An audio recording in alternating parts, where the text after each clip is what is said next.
Asia cup 2025లో మన team India మరో పసికొన్న టీంను చెత్తకొట్టి చింతకాయ పచ్చడి పెట్టారు.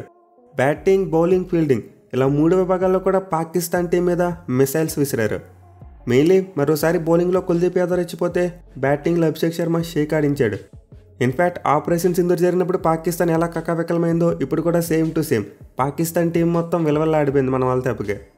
సో ఈ మ్యాచ్ చూసిన వాళ్ళకైతే మన టీమిండియా పాకిస్తాన్ టీం మీద ఎలా దండయాత్ర చేసిందో నేను ప్రత్యేకంగా చెప్పనవసరం లేదు. బట్ చూడని వాళ్ళు మాత్రం పాకిస్తాన్ సోషల్ మీడియాతో కాస్త జాగ్రత్తగా ఉండండి, ఎందుకంటే వాళ్ళు మ్యాచ్ గెలిచామని క్లెయిమ్ చేసుకుంటారు. లెక్కలు ఈ మ్యాచ్ లైవ్ బ్రాడ్కాస్ట్ జరిగింది కాబట్టి సరిపోయింది, లేకపోతే ఇండియా మీద యుద్ధం గెలిచామని చెప్పి ఎలా అయితే క్లెయిమ్ చేసుకున్నారో అలా క్లెయిమ్ చేసుకుని ఉందరు. అంటే మేము ఇండియా మీద యుద్ధం గెలిచాం, కావాలంటే సోషల్ మీడియా పోస్టులు ప్రూఫ్గా చూసుకోండి అని చెప్పి అన్నారు అప్పట్లో. సో ఇప్పుడు కూడా సేమ్ అలాంటిదే చేసి ఉండేవారు. ఇన్ఫ్యాక్ట్ అక్కడక్కడ పాకిస్తాన్ అలాంటి జరిగే ఉంటుంది. వాళ్ళైతే గ్రౌండ్ లెవెల్లో ఎక్కడైతే ఇంటర్నెట్ ప్రభావం ఉంటుందో అక్కడ క్లెయిమ్ చేసుకుంటారు మేము మ్యాచ్ గెలిచామని చెప్పి. ఎనీవే ఈ మ్యాచ్ అయితే ఏమీ నార్మల్ టోన్లో జరగలేదు, చాలా వరకు సీరియస్గా జరిగింది. ప్లేయర్స్ ఎవరు కూడా గేమ్ని అంతలా ఎంజాయ్ చేసి తాళలేదు. ఇరు జట్ల ప్లేయర్స్ కూడా సీరియస్గానే ఫేసెస్ పెట్టారు.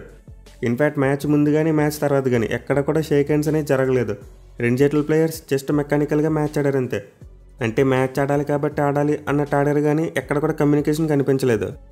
అయితే మ్యాచ్ మాత్రం మనం ఎగ్జాక్ట్లీ అనుకున్నట్టే జరిగింది. మన టీమిండియా ఒక పసుకున్న టీంతోనే మ్యాచ్ అన్నట్టుంది.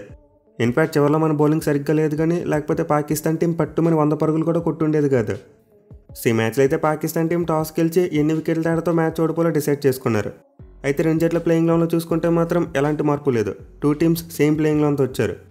కానీ టాస్ గెలిచిన పాకిస్తాన్ టీంకు ఆనందం ఎక్కువసేపు నిలవలేదు. ఆ టీం ఫస్ట్ బాల్కి వికెట్ కోల్పోయారు. Of course first ball Hardik Pandya wide వేశాడు, బట్ నెక్స్ట్ బాల్ చూసుకుంటే సైమ్ అయ్యబ్ డక్అవుట్ అయ్యాడు. అది కూడా తన లాస్ట్ 5 మ్యాచెస్లో ఇది అతనికి 3rd డక్అవుట్ అంట. సో మనమైతే ఆల్రెడీ ప్రీ వీడియోలో చెప్పుకున్నాం హార్దిక్ పాండ్యాకి పాకిస్తాన్ టీం మీద చాలా మంచి రికార్డు ఉందని చెప్పి. అండ్ దాన్ని అతను ఫస్ట్ ఓవర్లోనే ప్రూవ్ చేసుకున్నాడు. ఇక తర్వాత సెకండ్ ఓవర్లో చూసుకుంటే బుమ్రా వచ్చి వికెట్ తీశాడు. అది కూడా లాస్ట్ మ్యాచ్లో మంచిగా ఆడిన మహమ్మద్ హారిస్ వికెట్ను. సో 2 వికెట్స్లో కూడా ఒక కోఇన్సిడెన్స్ ఉంది. అదేంటంటే హార్దిక్ పాండ్యా బౌలింగ్ చేస్తూ వికెట్ తీసినప్పుడు బుమ్రా క్యాచ్ పట్టుకున్నాడు, వేరేస్ బుమ్రా బౌలింగ్ చేసినప్పుడు హార్దిక్ పాండ్యా క్యాచ్ పట్టుకున్నాడు. సో మొత్తం ఇద్దరు కూడా పాకిస్తాన్ టీంను ఫస్ట్ ఓవర్స్లోనే షెడ్యూకి పంపేశారు. ఇక తర్వాత చూసుకుంటే ఏషియా కప్ టెస్ట్ ఫార్మేట్లోకి టర్న్ అయిపోయింది. మనం ఎన్నాళ్ళు ఏషియా కప్ను వన్డే మరియు T20 ఫార్మాట్స్లో మాత్రమే చూసాం. But Pakistan team Asia cup edition test ఫార్మాట్లోకి మార్చేశారు. ఫస్ట్ 2 వికెట్స్ పడిన తర్వాత వచ్చిన పాకిస్తాన్ బ్యాట్స్మెన్ అంతా కూడా టెస్ట్ మోడ్లో బ్యాటింగ్ చేశారు. ఎస్పెషల్లీ వాళ్ళ కెప్టెన్ సల్మాన్ ఆగా అయితే పీక్ టెస్ట్ బ్యాటింగ్ మాట 12 బంతులు 3 పరుగులు చేశాడు. అలాగే వాళ్ళ ఓపెనర్ ఫర్హాన్ చూసుకున్న 44 బంతులు 40 పరుగులు చేశాడు. అండ్ అతని బ్యాటింగ్ చూసుకుంటే నాకైతే మొహమ్మద్ రిజ్వాన్ మరి బాబర్ ఆజమే గుర్తొచ్చారు. ఎందుకంటే లాస్ట్ టైం న్యూయార్క్ వేదికగా జరిగిన T20 వరల్డ్ కప్ మ్యాచ్లో వాళ్ళ దగ్గర నుండి ఇలాంటి బ్యాటింగే చూసాం. సో మధ్యలో పాకిస్తాన్ బ్యాట్స్మెన్ అక్కడక్కడ ఒక 4 and 6 కొట్టినప్పటికీ చాలా డాట్ బాల్స్ ఆడేశారు.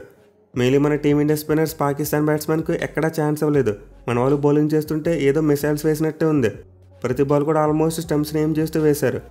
ఇన్ఫ్యాక్ట్ ఇలా బౌలింగ్ చేయడం వల్ల అంపైర్ కూడా చాలా కన్ఫ్యూజ్ అయిపోయాడు.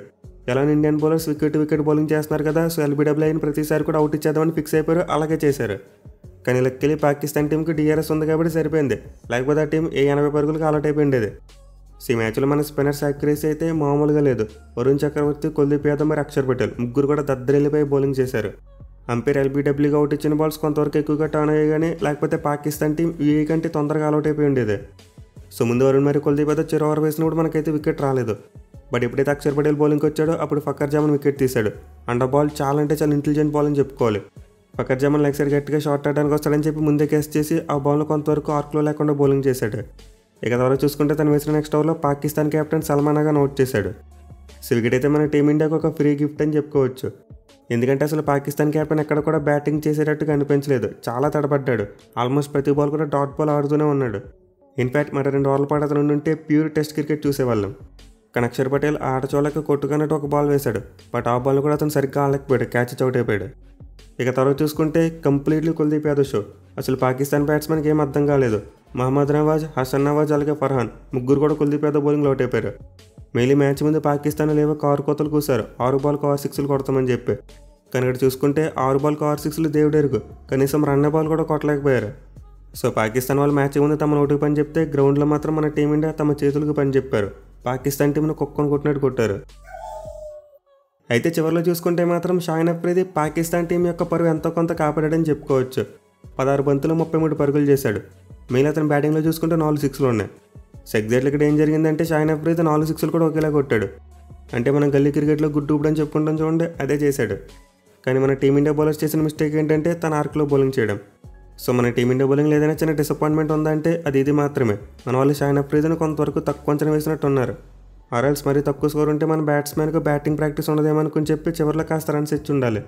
అదర్వైజ్ షాహిన్ అఫ్రీదీని ఆల్ సిక్స్లు కొట్టడం అంటే చాలా రేర్ థింగ్. సో లాస్ట్ ఓవర్స్లో అయితే పాకిస్తాన్ టీంకి రన్స్ వచ్చాయి.